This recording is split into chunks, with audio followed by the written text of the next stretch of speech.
નમસ્કાર વિદ્યાર્થી મિત્રો, ફરી એકવાર તમારું સ્વાગત છે અમારી યુટ્યુબ ચેનલમાં. તો મિત્રો, આજે આપણે વિડીયોમાં એકમ કસોટી હિન્દી વિષયની જોવાના છીએ. પ્રશ્ન બેંક હિન્દી વિષયનું જોવાના છીએ. ધોરણ 8 છે મિત્રો. ધોરણ છે 8 રહેવાનું છે. સમય રહેશે 1 કલાક. તારીખ છે મિત્રો 3/2/2024. કુલ ગુણ રહેશે 25. તો પૂરેપૂરું પેપર સાહિત્ય તમારે જોવાનું રહેશે. અને મિત્રો, તો આપણે હવે શરૂઆત કરી દઈએ. તો આપણે જોઈએ તો વિભાગ એ રહેશે. તો વિભાગ એ તમારે પૂરેપૂરો સાહિત્ય જોવાનું રહેશે. અને આ મિત્રો મોડલ પેપર છે. આમાં બધા જ ઇમ્પોર્ટન્ટ ક્વેશ્ચન મેં કવર કરવાની કોશિશ કરી છે. તો તમે સાહિત્ય પેપર જોશો તો તમારા ઘણા માર્ક આવવાની શક્યતા રહેશે.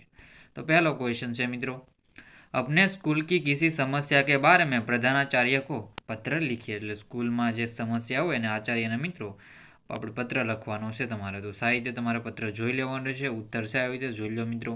શ્રીમાન પ્રધાનાચાર્ય, સરદાર વિદ્યા મંદિર, નડિયાદ, 15/10/2013. મિત્રો તમે ગમે તારીખ મિત્રો તમારી રીતે નાખી શકો છો. જો મિત્રો આપણે જોઈએ તો પહેલાં હોવી જોઈએ સરખી રીતે. વિષય તો વિદ્યાલય કે પુસ્તકાલય, પછી વિષય લખીને પછી જે તમારો આપણે જોઈએ જે વિષય તે તમારે ફરિયાદ જે તમારે કરવાની હોય સ્કૂલ વિશેની બધું તમારે લખીને આવું. વિદ્યાલય કે પુસ્તકાલય મેં વિજ્ઞાન और वैज्ञानिको से संबंधित पुस्तकें न होना. એટલે કે પુસ્તકાલય છે મિત્રો, લાઇબ્રેરી, એમાં વિજ્ઞાન અને આપણે વૈજ્ઞાનિકો વિશેની સંબંધિત પુસ્તકે ન હોના. આદરણીય गुरुजी. तो आदरणीय गुरुजी, तो आम जो सविनय सवे निवेदन है कि हमारे विद्यालय के पुस्तकालय में साहित्य की पुस्तकें भरमार है. एक एक लेखक के कई कई पुस्तकें हैं. इन पुस्तकों में कविता, कहानी और उपन्यास आदि रचनाएं हैं. बाकी बीजी माहिती तमारे रीड कर लो साहित्य. तो साहित्य तमे पॉज करीने वाँची लेजो.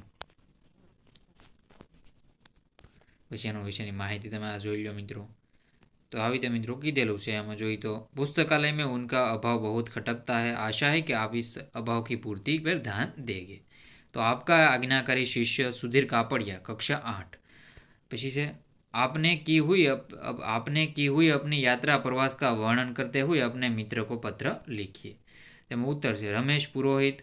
પછી એમાં છે 4 આકાશગંગા, ડેરી રોડ, રાજકોટ, 27/12/2013.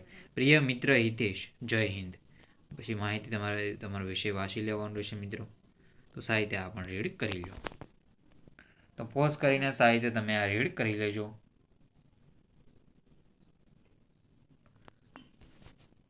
પછી આપણે આગળનું જોઈ લઈએ મિત્રો. એની માહિતી છે આ પણ સાહિત્ય જોઈ લેવાનું છે. તમારા પ્રવાસ વિશેનું નિબંધ છે મિત્રો. કન્યાકુમારીમાં આપણે જોઈએ તો प्राचीन मंदिरों विवेकानंद जिला स्मारक देखा, विवेकानंद की सुंदर मूर्ति दर्शनी है. तुम्हारा मित्र विनय तेना विषयની માહિતી બધી શું શું પ્રવાસમાં કરેલું છે એ લખેલું છે. તો સાહિત્ય જોઈ લેવું. પછી છે ત્રીજા નંબરનું, सही वाक्यांश सुनकर पूरा वाक्य फिर से लिखिए. तो એમાં પહેલું છે कच्छ को हम म्यूजियम कह सकते हैं क्योंकि. તેનો ઉત્તર નીચે આપેલો છે. 3 વિકલ્પો આપેલા છે અને 3 उत्तर આપેલો છે. અહીં જોઈ શકો છો તમે. कच्छ को हम म्यूजियम कह सकते हैं क्योंकि यहाँ उनके अनेक दर्शनीय स्थानों का वैविध्य है. कच्छ को हम म्यूजियम कह सकते हैं क्योंकि यहाँ अनेक दर्शनीय स्थानों का वैविध्य है. પછી છે બીજા નંબરનું, નખત્રાણા લોકપ્રિય સ્થાન है क्योंकि. तो नखत्राणा लोकप्रिय स्थान है क्योंकि નો ઉત્તર છે નખત્રાણા લોકપ્રિય સ્થાન है क्योंकि यहाँ यह प्राकृतिक नज़ारों का केंद्र है. तो શું આન્સર છે આવી રીતે કરી લેવાનો રહેશે.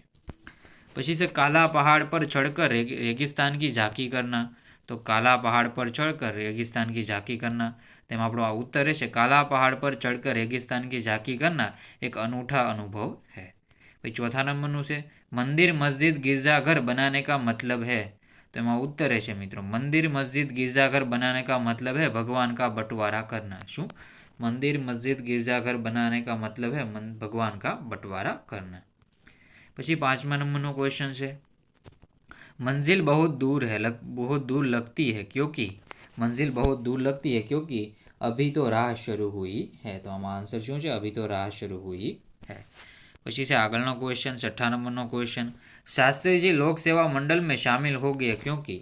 तो शास्त्री जी लोक सेवा मंडल में शामिल हो गए क्योंकि તેમાં ઉત્તર રહેશે મિત્રો क्योंकि वे सामाजिक कार्य करना चाहते थे. શું છે આન્સર कि शास्त्री जी लोक सेवा मंडल में शामिल हो गए क्योंकि वे सामाजिक कार्य करना चाहते थे. પછી છે 7મા નંબરનું चंदन वृक्ष में सांपों का विष नहीं फैलता क्योंकि. तो चंदन वृक्ष में सांपों का विष नहीं फैलता क्योंकि वह उत्तम प्रकृति का है, वह ठोस होता है, पेड़ की चाल मोटी होती है. तो એમાં આપણે જોઈએ તો चंदन वृक्ष में सांपों का विष नहीं फैलता क्योंकि वह उत्तम प्रकृति का है. तो साहित्य आंसर दे देवाना. तो विभाग बी से प्रश्नों के उत्तर दीजिए. चट्टानों की प्यास कैसे बुझाई जा सकती है. हरी भरी धरती को कौन सी परिस्थितियां रेगिस्तान में बदल सकती है? तो બંનેના આન્સર સાહિત્ય રીડ કરી લો. તો પોઝ કરીને તમારે શાંતિથી મિત્રો વાંચી લેવાનું રહેશે. અગત્યના ક્વેશ્ચન છે. આની પહેલાં આપણે એક મોડલ પેપર કરાવી ચૂક્યા છે. જોવાનું બાકી હોય તો એ પણ જોઈ લેજો. અને મિત્રો જો તમારે અમારી યુટ્યુબ ચેનલને સબસ્ક્રાઈબ કરવાની બાકી હોય તો સબસ્ક્રાઈબ પણ કરી લેજો અને બેલ આઇકન પણ દબાવી દેજો, જેથી તમારો જે આપણે રિયલ પેપર મિત્રો આવે ઓરિજિનલ પેપરનું સોલ્યુશન તમને સાહિત્ય જોવા મળે અને સારા એવા તમે રિવિઝન પણ કરી શકો. પછી આવી રીતે મિત્રો જોઈ લેજો. પછી આ ત્રીજા નંબરનો ક્વેશ્ચન છે, શાસ્ત્રીજી કા વ્યક્તિત્વ બાપુ સે અધિક કરીબ था, એટલે કે એ નજીક હતું મિત્રો, એની જેવા જ હતા મિત્રો. ચંદન ઓર ભુજંગ કે ઉદાહરણ દ્વારા રહીમ ક્યાં કહેતે હે? બંનેના આન્સર રીડ કરી લો. તો સાહિત્ય તમે વાંચી લેજો.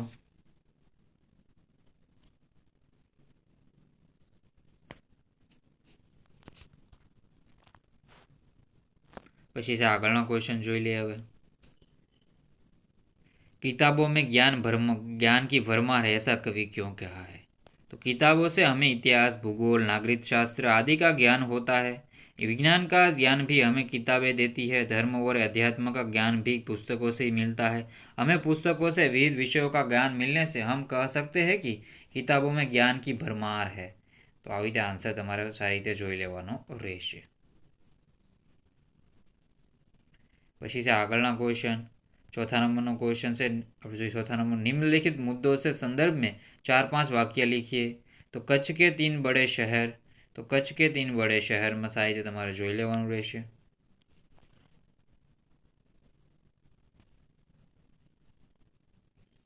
तो એનો उत्तर તમારે સાહિત્ય દे દીધું છે, मांडवी, भुज और मुंद्रा कच्छ के 3 बड़े शहर है. मांडवी अत्यंत सुंदर बंदरगाह है. यह बड़ा प्राचीन नगर है. यहाँ राजमहल, पवन चक्किया के साथ तथा समुद्र तट दर्शनीय है. भुज वैभवशाली नगर है. यहाँ आईना महल, प्राग महल, हिल गार्डन, स्वामीनारायण मंदिर, हमीरसर तालाब, भुजिया पहाड़ आदि दर्शनीय स्थान है. मुद्रा में अनेक उद्योगों का विकास हुआ है. यहाँ कई प्राचीन इमारतें हैं. પછી કચ્છ में स्थित धार्मिक स्थल, तो આનો પણ આન્સર સાહિત્ય જોઈ લો.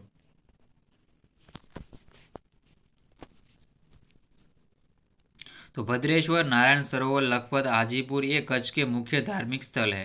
भद्रेश्वर प्राचीन जैन यात्राधाम है. यहाँ संगमरमर से बना 2500 वर्ष पुराना जिनालय भूकंप से खंडित हो गया था. अब आधुनिक ढंग से उसका पुनर्निर्माण किया जा रहा है. नारायण सरोवर पौराणिक धार्मिक स्थान है. यहाँ रामायण काल का माना जाता है. लखपत में सिखों का गुरुद्वारा है. हाजीपुर में मुसलमानों का पवित्र स्थान है. પછી से निम्नलिखित काव्य पंक्ति का भाव बताइए, એટલે કે સમજાइए. अभी राह तो शुरू हुई है, मंजिल बैठी दूर है. उजियाला महलों में बंदी हर दीपक मजबूर है. तो એનો પણ આન્સર સાહિત્ય જોઈ લો.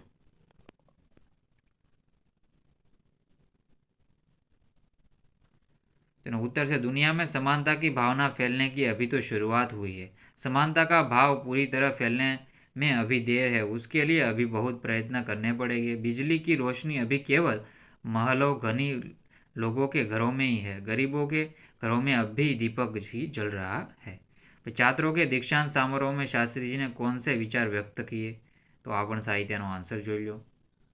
अलीगढ़ विश्वविद्यालय के दीक्षांत समारोह में शास्त्री जी ने छात्रों से कहा था कि भविष्य के में आप कुछ भी बने, लेकिन सबसे पहले आप इस देश के नागरिक हैं. देश का संविधान आपको कुछ अधिकार देता है, साथ ही आप पर कुछ कर्तव्यों का भार डालता है. देश में प्रजातंत्र होने के कारण प्रत्येक नागरिक को निजी स्वतंत्रता भी मिली है.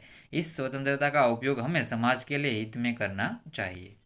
પછી આપણા આન્સર જોઈ લો. यदि भगवान आपको कुछ मांगने को कहे तो आप क्या मांगना चाहोगे? तो એના આન્સર પણ સાહિત્ય તમે રીડ કરી લેવાના રહેશે. પછી છે तूफानों की ओर घुमा दो नाविक निज पतवार, ऐसा कवि क्यों कहा है? तो આનો પણ સાહિત્ય આન્સર તમારે રીડ કરી લેવાનો રહેશે.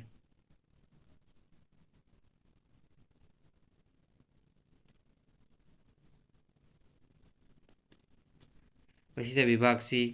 कोष्टक में से उचित शब्द सुनकर रिक्त स्थानों की पूर्ति कीजिए. मंजिल, सूरज, गीता, विचारो, प्रवेश द्वार. तो आ તમારે સાહિત્ય જોઈ લેવાનું રહેશે. પહેલાં બધી ખાલી જગ્યા જોઈ લો અને અહીંયા મિત્રો એના આપેલા છે મિત્રો પૂરવા માટે. उत्तर છે अभी राह तो शुरू हुई है, मंजिल बैठी दूर है. શું મંજિલ બેઠી દૂર है. मिला ना सूरज का संदेशा, हर घाटी मैदान को तो सूरज. शास्त्री जी का जीवन दर्शन, तो दर्शन तो गीता के निष्काम्य कर्मयोग प्रतिरूप था। तो आंसर साहित्य તમારે જોઈ લેવાનું રહેશે। शास्त्री जी के व्यक्तिगत विचारों का अनोखा, तो विचारों का। सामख्याली को हम कच्छ का प्रवेश द्वार कहते हैं, क्या प्रवेश द्वार कहते हैं। पची से आपके गांव में बाढ़ आए तो तब उस समय आप क्या करेंगे, गांव छोड़कर चले जाएंगे या गांव वालों की मदद करेंगे, अपने विचार कारण सहित बताइए। तो उत्तर से आप साहित्य જોઈ લો।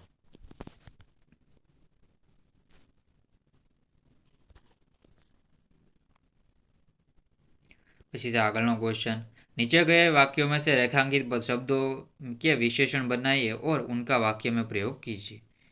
उनकी ईमानदारी सारा नगर परिचित है, तो ईमानदारी, ईमानदार, तो यह ईमानदार व्यक्ति है। हमारी अमीरी लोगों को उपयोगी होगी, तो अमीरी मित्रों। પછી हिमालय पर्वत की ऊंचाई से देखने लायक है और लक्ष्मीबाई वीरतापूर्वक लड़ी है, तो એનો પણ આન્સર જોઈ લો। अमीरी, तो वाक्य इस होटल में अमीर लोग ही आते हैं। ऊंचाई, तो ऊंचाई योग्यता से ही हमें ऊंचा पद मिलता है। वीरता, शिवाजी वीर पुरुष थे। फिर चौथा नंबर से दिए गए शब्दों का शब्दकोश के क्रम में लिखिए, तो अपना साहित्य જોઈ લેવાનું છે। પહેલાં અભિવાદન આવશે મિત્રો, પછી અભ્યાસ આવશે, પછી ચિરાગ, પ્રગતિ, મહકના, વિનય, શાયર, સંગ્રામ, સંધ્યા और हमदर्द। શું આવશે? અભિવાદન, અભ્યાસ, ચિરાગ, પ્રગતિ, મહકના, વિનય, શાયર, સંગ્રામ, સંધ્યા, हमदर्द। તો સાહિત્ય આવી રીતે આન્સર દેવાના રહેશે ને મિત્રો। આ તો આપણું હિન્દીનું પેપર મિત્રો। સાહિત્ય પૂરેપૂરું તમારે પેપર જોવાનું રહેશે અને સોલ્યુશન કરી લેવાનું રહેશે। તો મિત્રો વિડીયોને એન્ડ કરીએ છીએ। જય હિન્દ, જય ભારત।